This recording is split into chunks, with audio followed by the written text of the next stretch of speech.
Welcome to Lean Into Excellence, a Workstream Consulting podcast. I'm Liz Crescenti.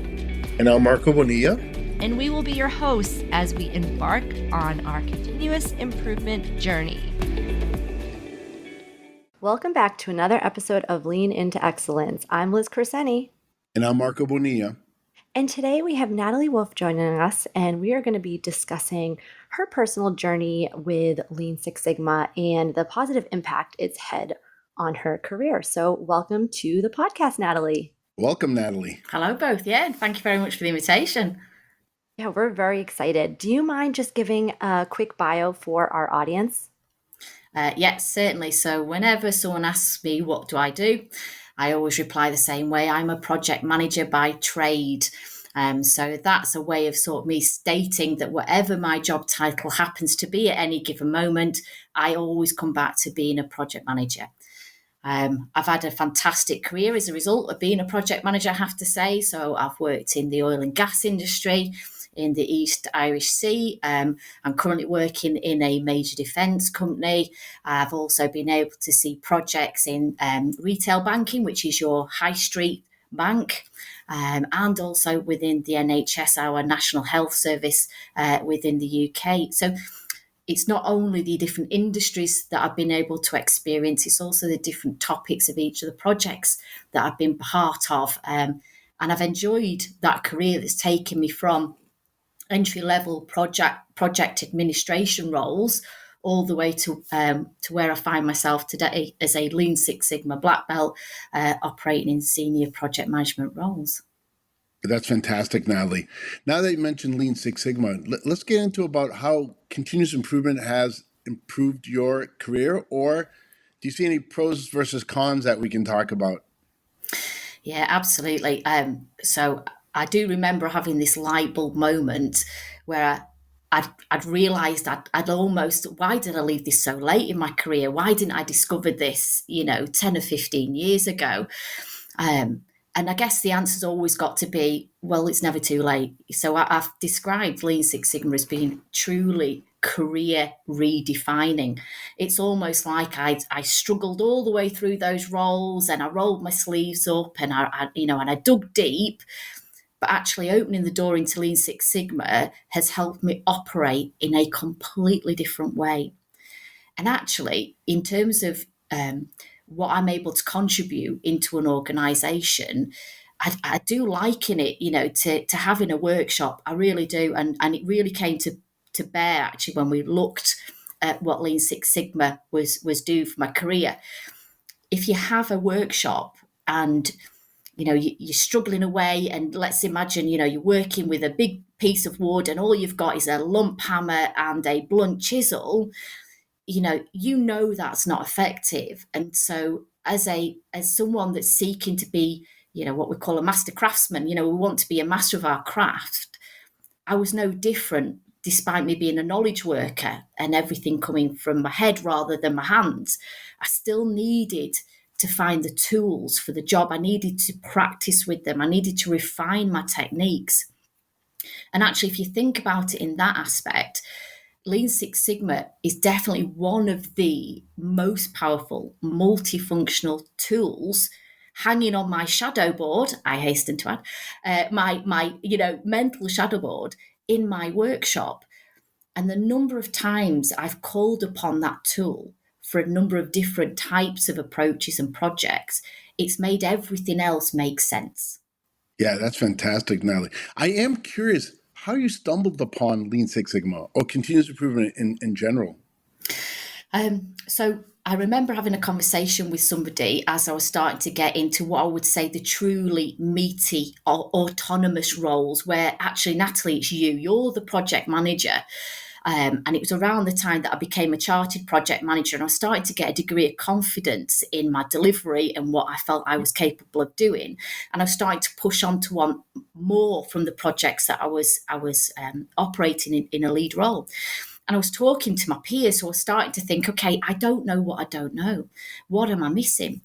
And I spoke to a project manager when I just started working in this defence company. And he was talking to me about Lean Six Sigma. And I have to confess, I had absolutely no idea what he was talking about. But it triggered an interest. Now, I always talk about, whenever I talk to people about their development, I say, you have to constantly walk round with what in the UK we call an invisible L plate. So if you're a learner driver, if you're a student driver, the sign that you put on the vehicle that says, I'm learning. And actually, I've always kept hold of that, mental image that says, whatever room you go into, come out having learned something that you can add to your workshop of skills, tools, knowledge. So I was talking to this senior project manager, and he sold it. He absolutely sold it to me. And he said, but it's hard. He said, but you will never go back. You'll never understand until you really throw yourself into it. It is going to be difficult. But then when you walk out the other side of the learning, you'll go, that was worth it. And you know what? He was absolutely right. So it was actually, connecting into your business, your company, and you were working with my employer. And so when I saw the opportunity to come through, we're looking for volunteers to become Lean Six Sigma black belts. There was a degree of trepidation because it was going straight to black belt. And what I realised was, am I in the right place in my career? Have I got enough confidence and foundation? Do you know what? Yes, everybody has. And actually do the yellow belt, do green belt, go on to black belt. And what I really realised was it had come at the most perfect time for me. I was looking for that next level in development, in personal self-improvement. What worried me at the time was, if I always use learning to drive as an analogy when we're talking about development. And it felt like if I was going straight to black belt, that I'd literally got into the car with my driving instructor and we were going to go straight from stationary at the roadside, straight onto the highway, straight onto the Great British Motorway. And I was going to go from 0 to 70 miles per hour, kilometers per hour in across the pond. But I was really worried, actually, can I go that quickly? Yes, you can. Yes, you can. With the right guidance, the right tutelage, then absolutely just remain open to the fact that you are learning an entirely new skill and keep in mind the goal. Why are you doing it? Well, for me, I wanted to be better tomorrow than I am today. I wanted to bring more of myself to my organisation. And Lean Six Sigma almost sat, and I couldn't really tell you why, because I don't think I could fully explain the extent of Lean Six Sigma. It just felt right. It felt appropriate. So back to your question, I signed up. I volunteered rather than being voluntold to attend this training session. And I genuinely haven't looked back. And it was more than just the time that I spent with you guys. It was more than just, learning, even the fundamentals, when we're talking about, I remember actually at the beginning having to Google the difference between a population size and a sample size. It was even basic statistics, language. Right. So I knew I had an awareness of I was starting from scratch. And all you have to do is keep going, and know that you're gonna get it. And to me, that's what's driven me on. I want to be really great in Lean Six Sigma space. And, I'm sure we'll talk about it sort of further into the podcast, but I also want to see how that tool complements the other tools that I've got on my, my mental shadow board. Where does agile project management delivery come in? Where does critical chain project management come into that? So I'm starting to see the potential of how it influences how I use other tools. Yeah, I'm actually impressed, Natalie, because the reason I ask is usually those who are non-technical shy away from Lean Six Sigma because they think they can't do it. They start having flashbacks of being forced to take statistics in high school or in college as a prerequisite. And like I said, and again, not that they can't. It's just a lot of non-technical people shy away. You didn't just kind of attend; you embraced it, right? Not only embraced it, you're running with it. So you're a testament to you don't have to be an engineer or a STEM background to embrace Lean Six Sigma. Yes, it sounds scary, but one module at a time, Natalie. Right? So you did a really fantastic. You're a testament to the process, right? Yeah. Yeah, it's absolute. I mean, just to see you took it to the next level. And you said you volunteered, you weren't voluntold. And we see that a lot in the different trainings, We do. and how important that is. But one question I have is, when you started this journey, what were some of the challenges that you may have, faced when starting this? It was almost getting away from the fear, the fear that actually, what if I'm terrible at this? What if this is beyond my level of capability? What if this is a step too far? What if this is too early in my career? What if I don't have that STEM background?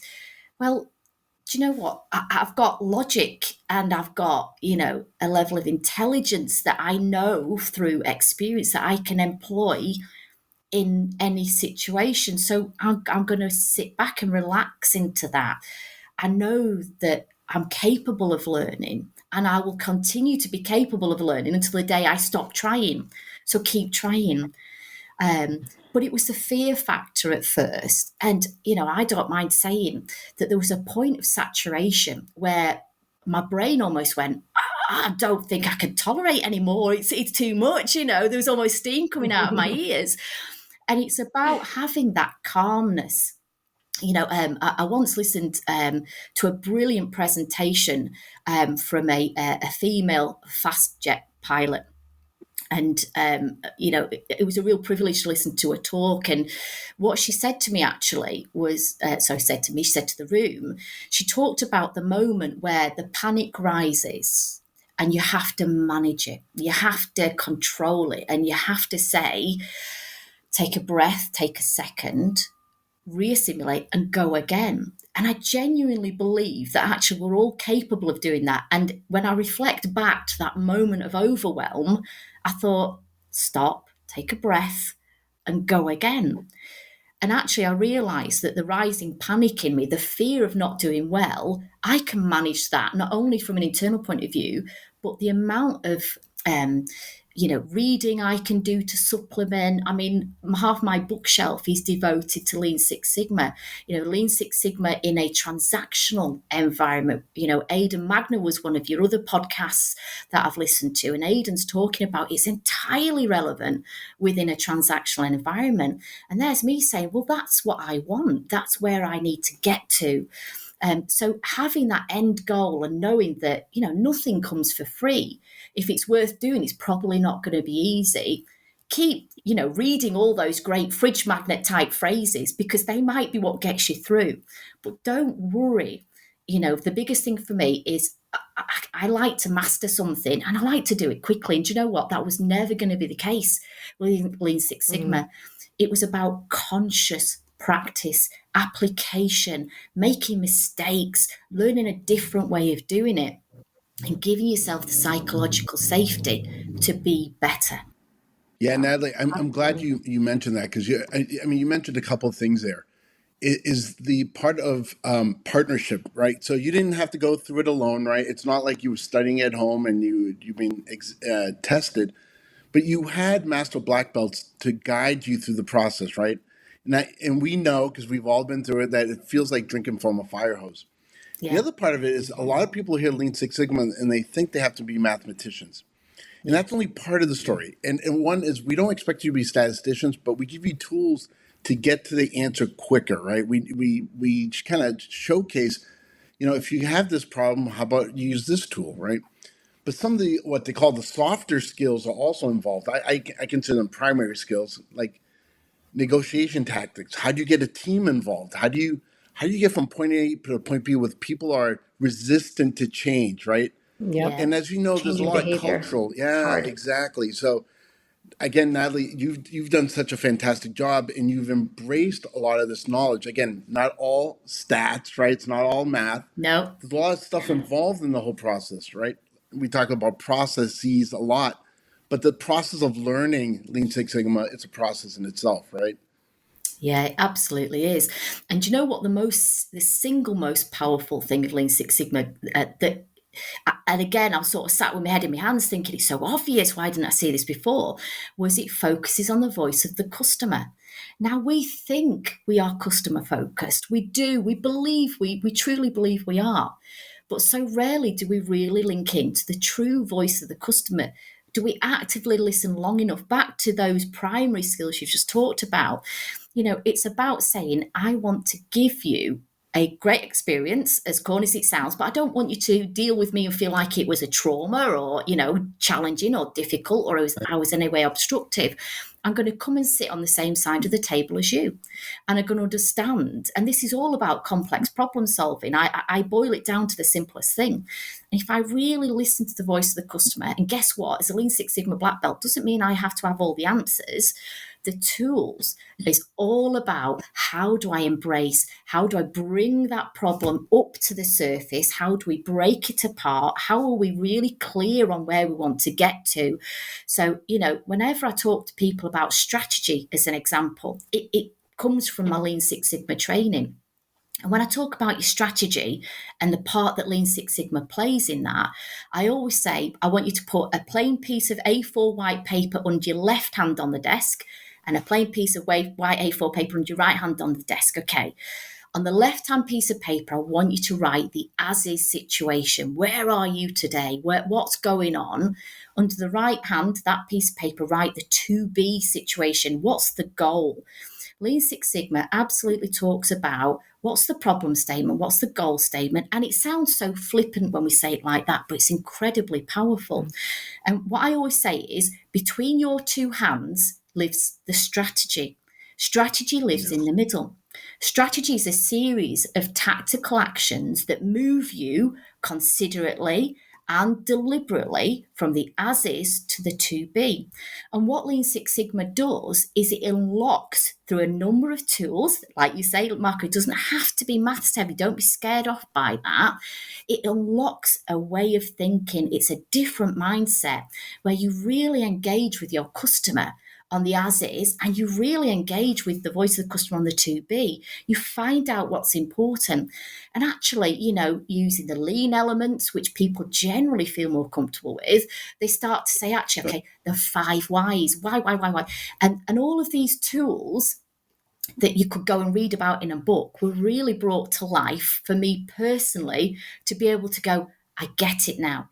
So it's a little bit like that master craftsman being guided by somebody. If you accept I'm an apprentice and actually I'm going to work with a master craftsman that knows how to work with the different types of woods, the different properties, the environment that's great for success, how to manage a shadow board and keep, the 5 S's, keep all of those. It's no different if it's a knowledge-based tool that we're talking about.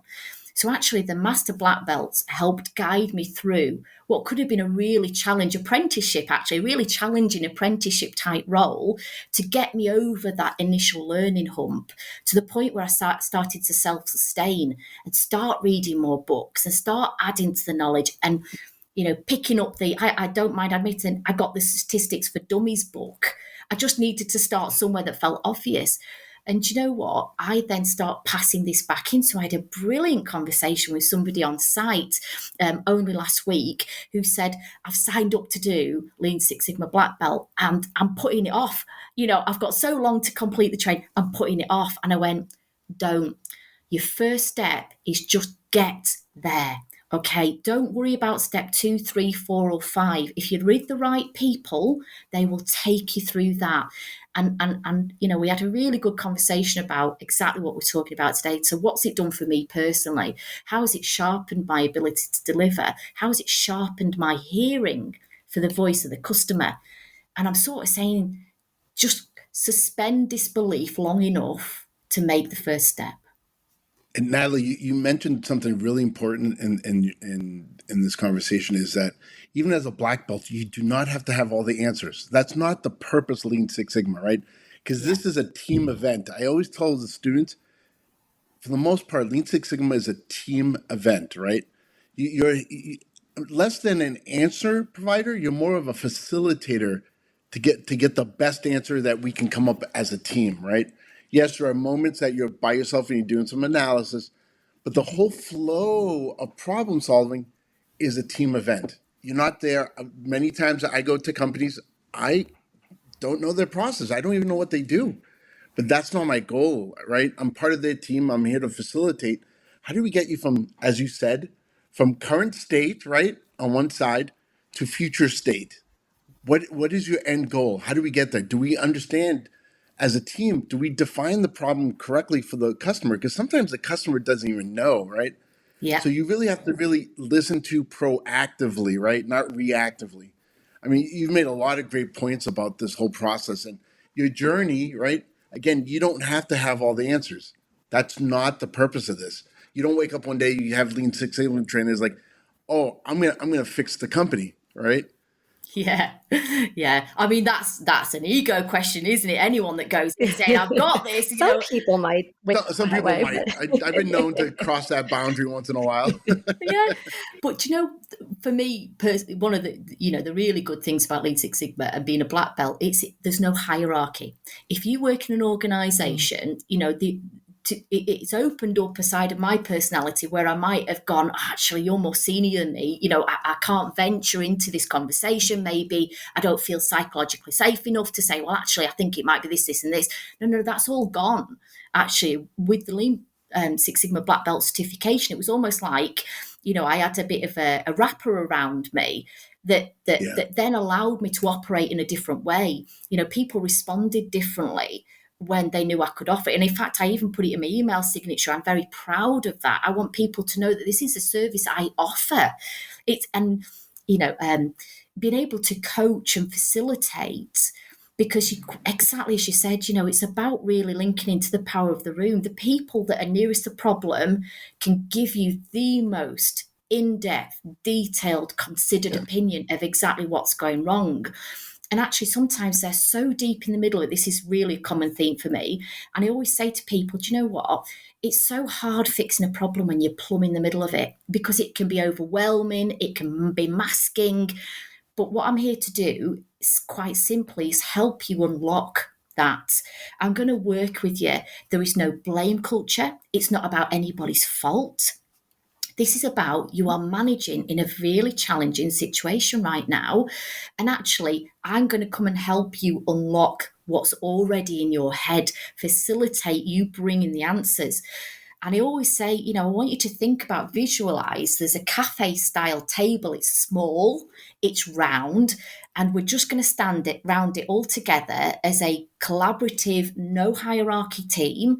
And we're going to put the problem in the middle. And we're just going to look at it and we're going to talk about it, and we'll start to extract bits of it. And we'll do it in a controlled way using the tools that Lean Six Sigma provides you. But you've got the answers, and actually that's quite satisfying. The number of times I've done that opening bit with a team, they've gone, it feels like counselling. This is great, and genuinely, you see the still laying lift. on the couch talking to you. Yeah. And you know what? Personally, that is so satisfying, because actually, I've probably done very little to unlock that at this point. Let's be honest. This is an initial discussion of someone saying, do you know what? I get what you're saying. I hear you. There is a problem here. You're not going crazy. This is not you. It's not your fault. Actually, if we start to work through everything that's in your head, we'll unlock this, but we do it in a methodical way that feels in control and doesn't feel like it assigns blame. That's all people as human beings want. Sometimes they just want someone to come in, stand by their side, and help them through something that actually could be quite damaging to them on a very personal level. So for me, it's entirely satisfying. I get a lot from that interaction. And selfishly, I learn huge amounts. I go into different situations. You've just said, Marco, you don't have to be an expert, but I get a privileged access with brilliant people. I've done nothing but meet brilliant people who are entirely capable of solving these problems. They just need a different perspective and a little bit of help. Someone to lean in and do some of the heavy lifting, like you say, yes, the analysis element, the things that maybe they haven't had headspace to do. But when you start to really lift it out through process maps of different levels, and you show them the science that lives behind Lean Six Sigma, it's a very quick, easy sell. And even if it's never, even if it doesn't go beyond that group, if it doesn't go to a senior level, if it doesn't meet, an award level ceremony to say, yeah, look at what we sorted, it doesn't matter. It meant something to that group. And that's where you've got to stay focused. Yeah, it means something to the people in the trenches, right? Regardless of how Yeah. far up the chain of command it goes. And a Yeah. couple of things you mentioned, you keep touching on great points, and I want to keep pulling those strings. One of the things is, and we teach in class, as you know, we never blame people, ever blame people, right? We blame processes or cultures, because you're not going to get far with individuals if you think they're the cause, right? They've been Yeah. put in a hopeless situation sometimes, no fault of their own, and people are looking at them like they're the secret to unraveling the problem, right? It's the processes. Anything that's ineffective and inefficient comes from the process, not from people. All right, so that's a great.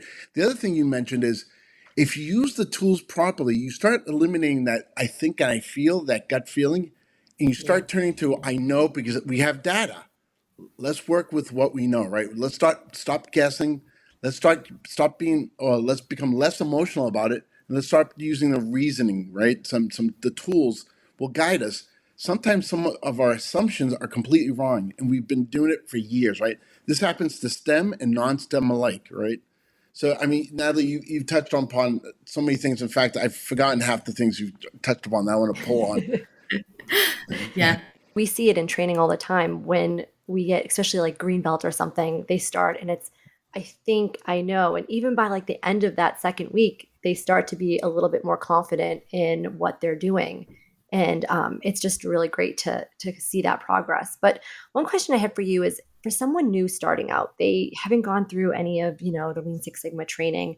What advice or recommendations would you have them, follow for just starting out if there's some interest? Start out with the first step.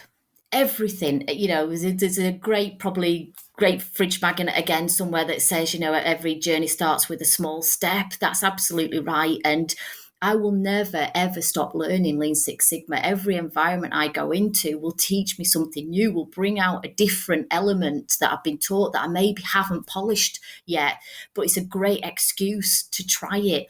And if I fail, okay, you failed. The group that you're working with, remember, is looking to you to help them unlock the potential in them. They're not testing you. They're not saying, oh, she was a terrible black belt. I wouldn't invite, well, I hope they don't. Anyway, I wouldn't have her back here again. What you're looking for is, it's all about value. And it's not just about unlocking value in the process. It's about unlocking value for the individual. And you've got to get to know the people in the group. So if you're starting out and you accept that nobody's marking you on your skills as a black belt, and there is no clear route to resolving what are essentially complex problems, just go sit with that group, actively listen, and then keep building. So, I clung on to process maps. It really resonated with me because back to what Aidan was talking about, process maps bring it out. I say in a transactional environment, it's either in your head or it's in a computer. And I'd love to be able to walk up and down a conveyor belt. It feels easier somehow than a transactional Right. environment. I'm sure it isn't.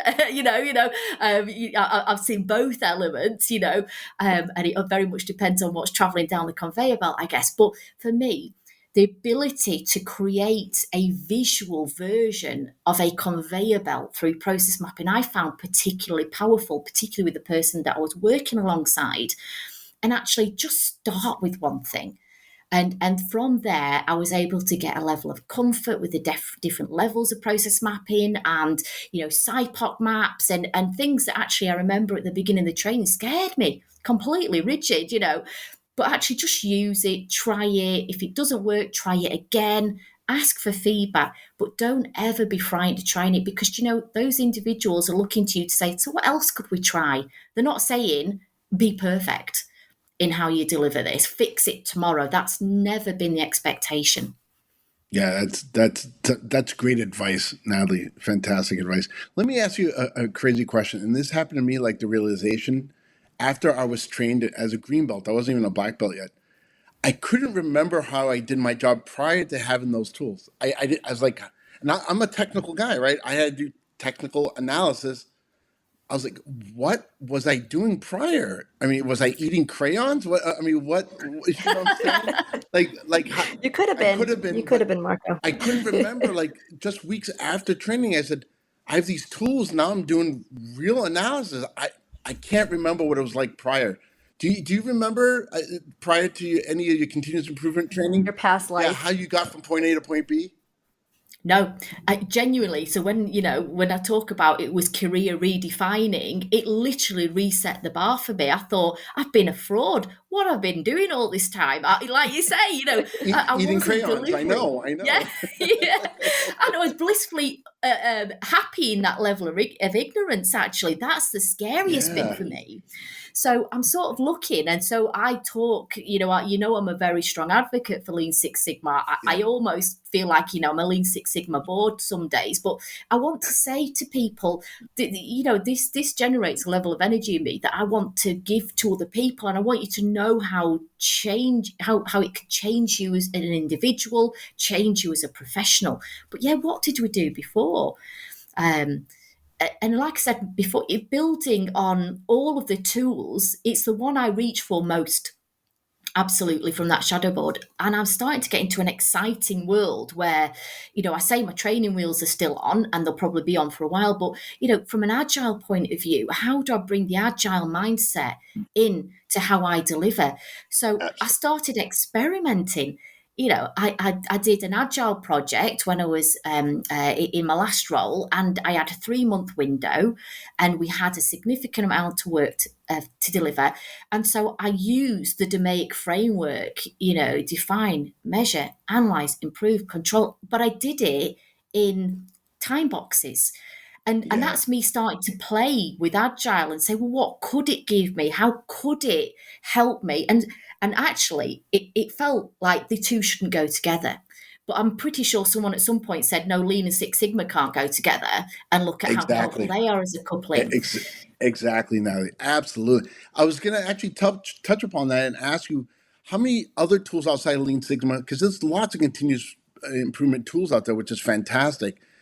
You mentioned Agile. What other tools have you learned along the way to just keep complementing? You're just building that continuous improvement tool belt, right? Yeah, so I'd say if you put me in front of an X-ray machine, okay, my spine is project management discipline. Okay, that's what keeps me stood bolt upright. So we do a lot of work with the Association of Project Management, and the APM are our chartered body that they explain to the profession and the rest of the world what excellence looks like. Mhm. In terms of project management and project controls. And so that's my spine. But actually, I'm sort of starting to build a stronger skeleton in terms of I will be, the Terminator or Robocop version of a project manager at some point. That's the goal. And I want elements that say, actually, that's my agile arm there, and that's my critical chain project management arm. Now, I will never sit in front of somebody. It's a little bit like Dunning-Kruger, where someone gets a little bit of knowledge and they say, right, I can solve world hunger. Never fool yourself, okay? Stay that learner. And actually, I started, talking to some people who are starting to bring critical chain project management in. And I said, can you explain to me what it is? And it really, to me, dovetailed with lean. It's about, that continuous flow. It's about removing bottlenecks. And again, it doesn't have to be on a physical conveyor belt in an operational environment. It can absolutely work in terms of planning and scheduling, in terms of, that transactional process view. If we use a live example, resourcing in a business is a very expensive game. Recruitment, bringing in people, and actually, if you flip your mindset to a second into a Lean Six Sigma, critical chain project management type view, you want that request for a resource, a capable human being that can come in with a set of skills, and you take them from that point all the way through seamless conveyor belt to actually, okay, I've got the request and I've met that demand, and in you go, that person has started. How is that any different to getting a product from raw product all the way through to finished product and loaded and out the door? It's really not. It's entirely applicable and complementary. So actually, again, back to Lizzie's question, the people that are starting, I think I put Agile off for about 18 months. It was too scary. And I kept convincing myself, no, concentrate on Lean Six Sigma. That's where the action is. No, no, no. I talked to some brilliant people. It always starts with a conversation. It starts with listening to podcasts like this. You just need someone to light that fire. Even if it's just a small smouldering burn to start with, just talk to someone that will inspire you to take that next step. And actually talking to someone about critical chain piqued my interest. Talking to someone about Agile piqued my interest. That was baby step number 1. Baby step number 2 was perhaps, talking to practiced individuals, asking them about the end goal, give me a view of my future if I keep pursuing this. Okay, don't tell me how hard it's going to be. It's a bit like becoming a parent for the first time. No, jump the gruesome details. Get me right to the end and how lovely it is, and, go to the zoo. I kind of want that view of what I'm going to get from this. And I was lucky enough to speak to brilliant people that inspired me to go on and do that. But the ability to start cross-fertilizing now is where I am, where I'm starting to get very excited about the potential, most definitely. I love that. So, Natalie, how has Lean Six Sigma impacted your career? And I would even take it a step further. Where do you see it taking your career from this point? So that's a brilliant question, actually. So you get to a point in your career, or I certainly did, where I felt I was chasing progress, and it was this intangible thing. I wanted my career to go further, but I didn't quite know how to do it. Is it, who you know, or is it what you know? Is it how you do it? How do I progress? How do I build this, career that I'm going to be really proud of telling my children and my grandchildren about? And I realised that I'd been getting it wrong. What came out of it through Lean Six Sigma was I'd been chasing an invisible thing. Okay. And Lean Six Sigma really helped me flip the narrative. I started delivering substance, and I stopped thinking about chasing grades and chasing pay rises. I became more about what value do I add? And when I talk to learners, I always talk to them about, how do you increase your own stock value? Stop looking outward for the answer. The answer's absolutely inside. And again, it sounds really corny, and I make no apologies for it, by the way. Inside, I say, if I floated myself tomorrow on the stock market, Natalie Woof PLC, what am I doing every day to build my brand, to increase my own stock value? And then investors will come. And that's what I realized with Lean Six Sigma. And it took Lean Six Sigma, it only struck me then because I felt my stock value increase. And it was so personal to me because I was fully in control of it. It wasn't being done to me. I was doing it to my own, it's almost my own company. I was putting all my money into, I was backing myself. And that realization of what I was capable of doing flipped my view. It was no longer for me about, chasing grades and getting higher up in a company because, most human beings are driven by that. Of course we are. It became about, how do I reverse it where people start saying, do you know what, can you come over here and help us with this? And actually, that's what really satisfied me. I felt dissatisfied up to that point, with certain elements of my career. When I was starting to be called upon to say, Natalie, can you have a look at this? And can you help us with this? It could be a small bit part. It could be a massive undertaking where I almost sit scratching my head thinking, God, yes, this is a massive problem. But the outcome was the same. I still felt I was contributing, not only because we've talked about the individuals, to the business as well. So I was bringing more value, I hope, than they were physically paying me in salary. That's always the balance I'm looking for. So where does it take me in the future? Well, it's kind of opened. It's almost like someone's taken the blinkers off my career.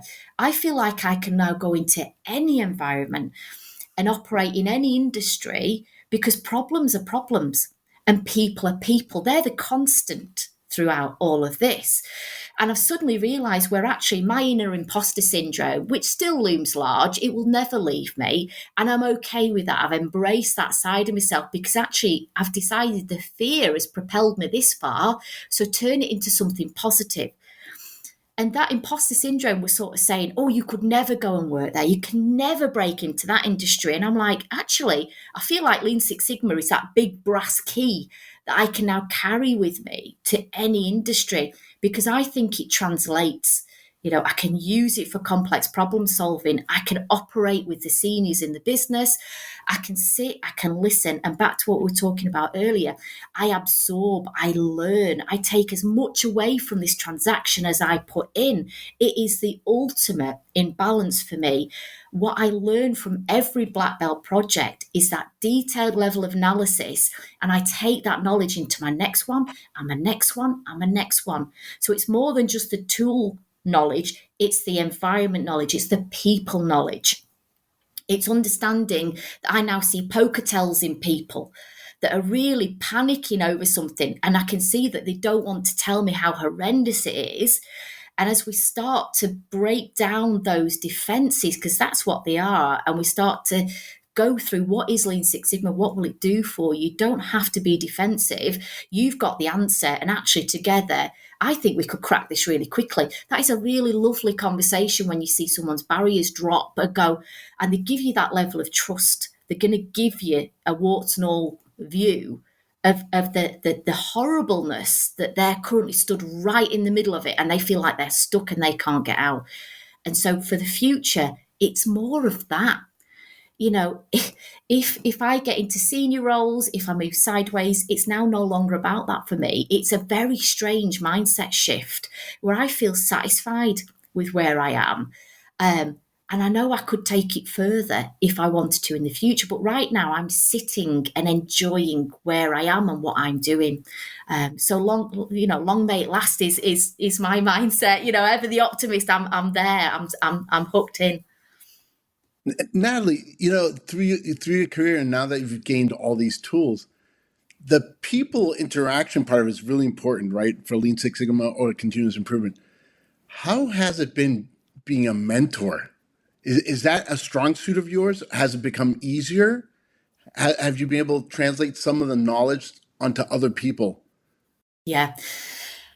So I started out my journey of being a mentor and coach very robotic. I read books and I asked the right questions as I'd seen in the print, and it felt unnatural. I think as a personality trait, I like sitting in dark rooms and working through problems on my own. I think I can be sociable, but my social battery drains very quickly.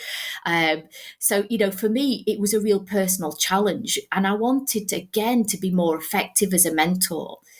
And I fell into a trap early in my career. It might have been a bravado thing. I want to be big, I want to be bold, I want to be better, and I'm going to tell you why I'm so great. And actually, it was quite humanizing when I went, actually, I don't think I'm that great. I'm not sure I can help you with your problems. And then you almost do a little bit of a dip, I think, sometimes when you question your ability. And so that was never going to make me a very good mentor or coach.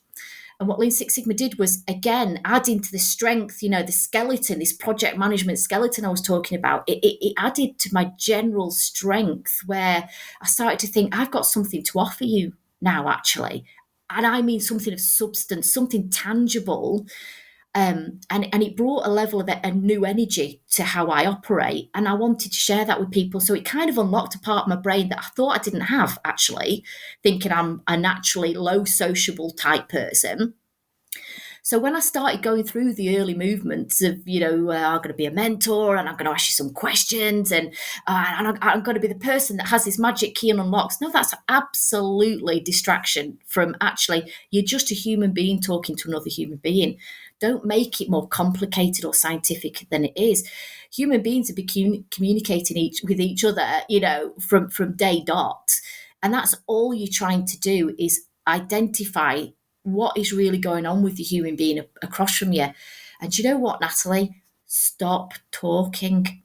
That was what I learned. Stop talking. Stop coming up with the answer. Stop saying, I know exactly what the answer is and it's this and that'll fix everything. No, slow it down. Bring the pace down. Make it feel safe and comfortable. And then just listen.